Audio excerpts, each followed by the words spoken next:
Hi everyone, my name's Brianna and I'm from Sunrise Day Camp, Long Island. Today we're going to be reading the book The Lorax by Dr. Seuss, talking about ways we can keep our planet beautiful and doing a fun craft to go along with it. So, without further ado, The Lorax by Dr. Seuss.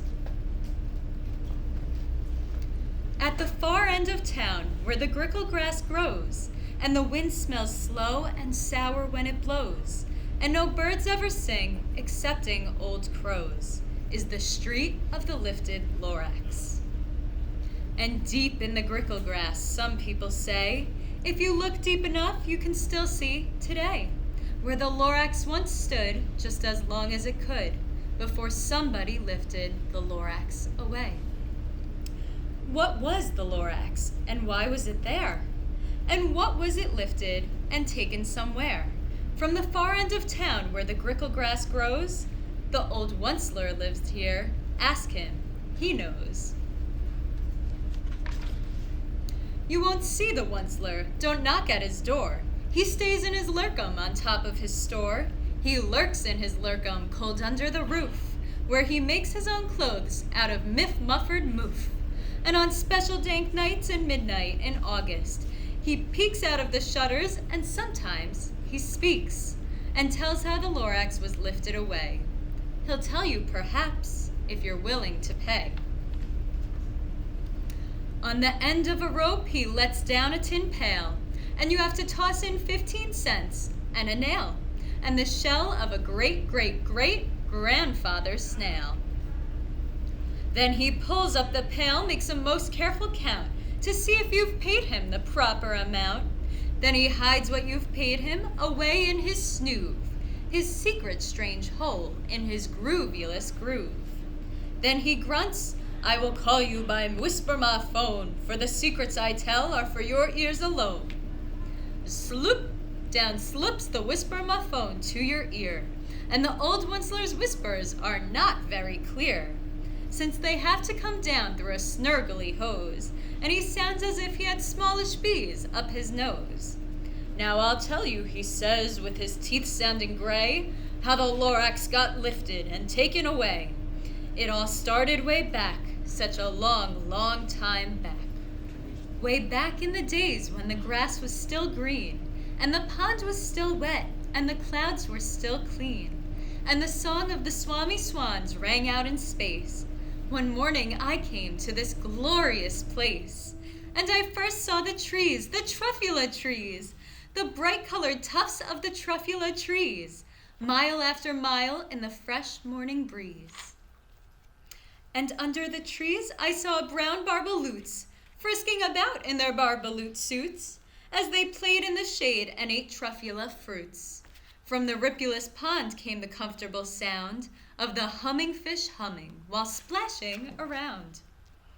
But those trees, those truffula trees, all my life I had been searching for trees such as these.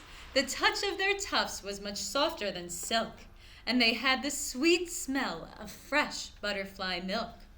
I felt a great leaping of joy in my heart. I knew just what I'd do. I unloaded my cart. In no time at all, I had built a small shop. Then I chopped down a truffula tree with just one chop. And with great skillful skill and with great speedy speed, I took the soft tuft and I knitted a thneed. The instant I'd finished, I heard a gazump. I looked. I saw something pop out of the stump of the tree I chopped down. It was sort of a man. Describe him? That's hard. I don't know if I can. He was shortish and oldish and brownish and mossy, and he spoke with a voice that was sharpish and bossy.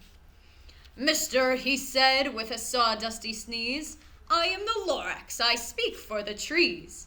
I speak for the trees have no tongues, and I'm asking you, sir, at the top of my lungs. He was very upset as he shouted and puffed. What is that thing you've made out of my truffula tuft? Look, Lorax, I said, there's no cause for alarm. I chopped just one tree. I am doing no harm. I'm being quite useful. This thing is a thneed. A thneed is a fine something that all people need. It's a shirt, it's a sock, it's a glove, it's a hat. But it has other uses, yes, far beyond that. You can use it for carpets, for pillows, for sheets, or curtains or covers for bicycle seats. The Lorax said, "Sir, you are crazy with greed. There was no one on earth who would buy that fool need." But the very next minute, I proved he was wrong. For just at that minute, a chap came along, and he thought that the need I had knitted was great. He happily bought it for $3.98. I laughed at the Lorax. "You poor silly guy. You can never tell what some people will buy." "I repeat," cried the Lorax, "I speak for the trees." "I'm busy," I told him. "Be quiet, if you please." I rushed across the room and in no time at all built a radio phone. I put in a quick call. I called all my brothers and uncles and aunts and I said, "Listen here, here's a wonderful chance for the whole Onceler family to get mighty rich. Get over here fast. Take the road to North Nitch. Turn left at Weehawken, sharp right at South Stitch." And in no time at all, in the factory I built, the whole Onceler family was working full tilt. We were all knitting needs, just busy as bees, to the sound of chopping of truffula trees. Then, oh baby, oh, how my business did grow. Now, chopping one tree at a time was too slow. So I quickly invented my super axe hacker, which whacked off 4 truffula trees at one smacker. We were making needs 4 times as fast as before, and that Lorax, he didn't show up anymore. But the next week he knocked on my new office door. He snapped, "I am the Lorax who speaks for the trees, which you seem to be chopping as fast as you please. But I'm also in charge of the brown barbaloots, who played in the shade in their barbaloot suits, and happily lived eating truffula fruits. Now, thanks to your hacking my trees to the ground, there's not enough truffula fruit to go round.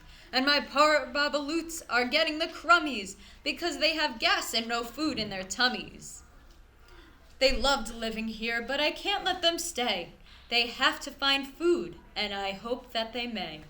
Good luck, boys," he cried, and he sent them away. I, the Onceler, felt sad as I watched them all go. But business is business, and business must grow, regardless of crummies and tummies, you know. I meant no harm, I most truly did not, but I had to grow bigger, so bigger I got. I biggered my factory, I biggered my roads, I biggered my wagons, I biggered the loads of the needs I shipped out. I was shipping them forth, to the south, to the east, to the west, to the north. I went right on biggering, selling more needs, and I biggered my money, which everyone needs. Then again he came back. I was fixing some pipes, when that old nuisance Lorax came back with more gripes. "I am the Lorax," he coughed and he whiffed. He sneezed and he snuffled, he snargled, he sniffed. "Onceler," he cried with a cruffulous croak, "Onceler, you're making such smogulous smoke. My poor swami swans, why they can't sing a note. No one can sing who has smog in his throat." "And so," said the Lorax, "please pardon my cough. They cannot live here, so I am sending them off. Where will they go? I don't hopefully know. They may have to fly for a month or a year to escape the smog you've smogged up around here." "What's more," snapped the Lorax, his dander was up, "let me say a few words about gluppity-glup. Your machinery chugs on day and night without stop, making gluppity-glup, also schloppity-schlop. And what do you do with this leftover goo? I'll show you, you dirty old Onceler man, you. You're glumping the pond where the humming fish hummed. No more can they hum, for their gills are all glummed. So I'm sending them off. Oh, their future is dreary. They'll walk on their fins and get woefully weary in search of some water that isn't so smeary." And then I got mad. I got terribly mad. I yelled at the Lorax, "Now listen here, Dad. All you do is yip-yap and say bad, bad, bad, bad. Well, I have my rights, sir, and I'm telling you, I intend to go on doing just what I do. And for your information, you Lorax, I'm figuring on biggering and biggering and biggering and biggering, turning more truffula trees into needs, which everyone needs. And at that very moment, we heard a loud whack. From outside in the fields came a sickening smack of an axe on a tree. Then we heard the tree fall, the very last truffula tree of them all. No more trees, no more needs, no more work to be done. So in no time, my uncles and aunts and everyone all waved me goodbye. They jumped into my cars and drove away under the smoke-smuggered stars.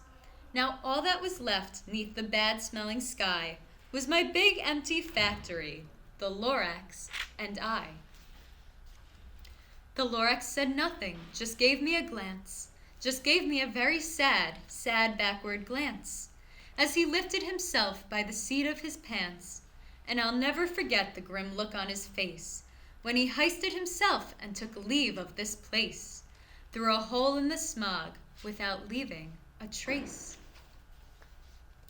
And all that the Lorax left here in this mess was a small pile of rocks with the one word, unless.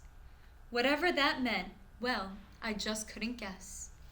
That was long, long ago, but each day since that day, I've sat here and worried away.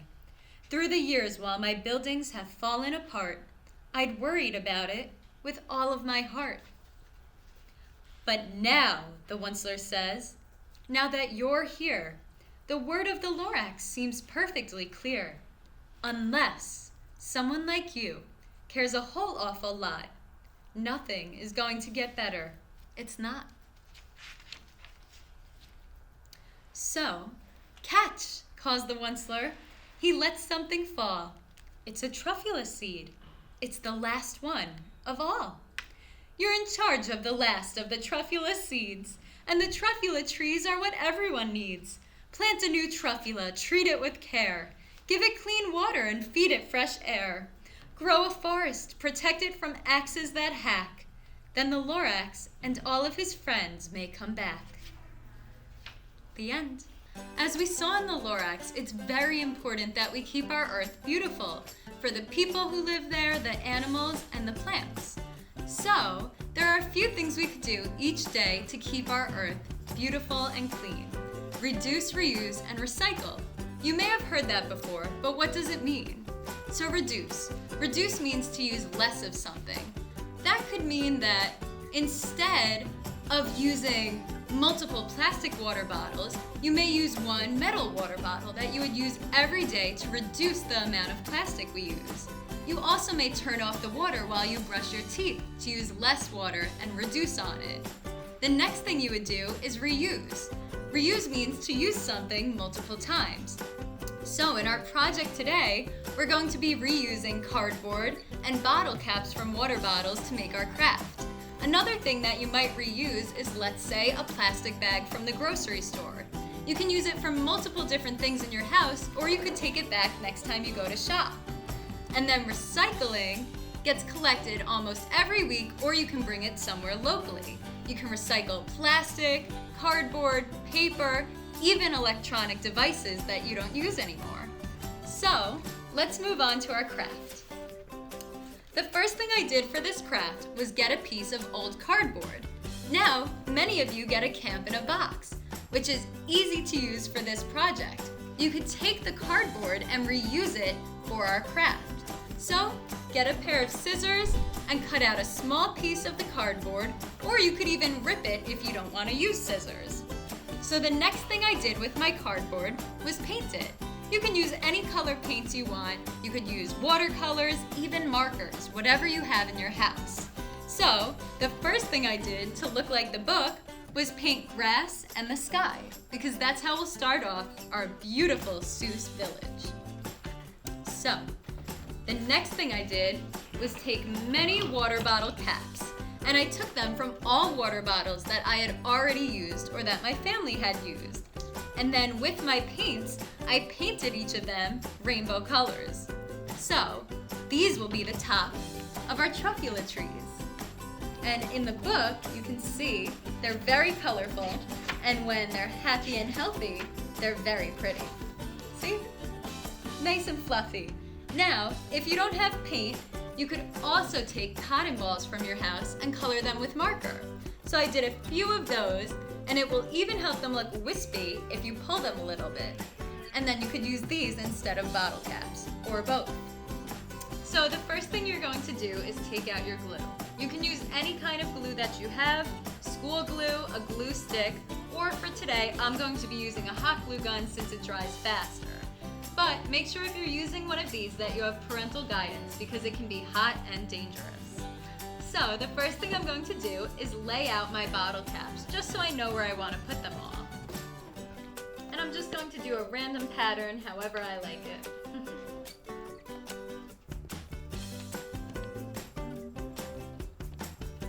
Okay. So now I'm going to glue them down. I'll just put a small amount on the bottom. Sometimes less is more. And now once I've done that, all of my bottle caps are down.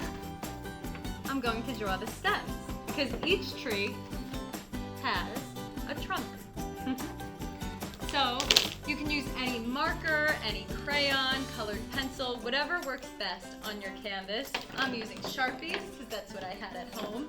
And I think I'm going to make the trunks rainbow on mine. So I might draw a purple one, and then on it you could do a pattern. You could make them striped. I'm excited to see what you all do. Then I'll make a blue one. And you can make some trunks wide, some twisty, whatever you feel is best.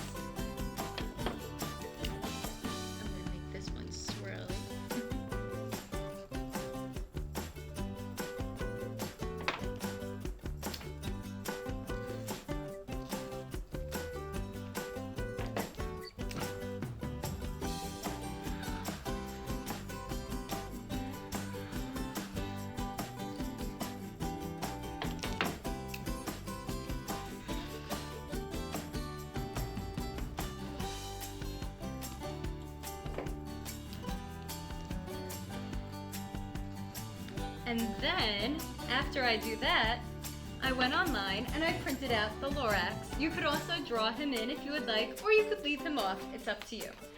So I'm going to take my scissors and I'm going to cut him out. You could also use other items around your house that you recycle or reuse. Like tin foil, you can add a lake or a pond in there. Whatever you think might work. Be creative.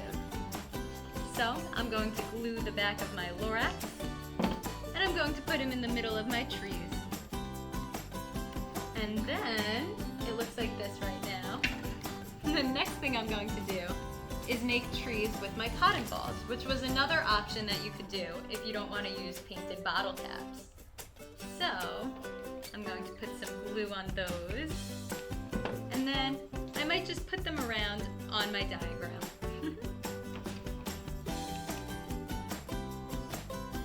You could also make clouds out of cotton balls. There's many things you could do. And you can put some in the background to add fluff. And then that looks good to me. And here's my final Lorax diagram. Pretty fun. Make sure to like and subscribe below for more sunrise videos to come, and to add your artwork onto Bloom so that we can all see and enjoy.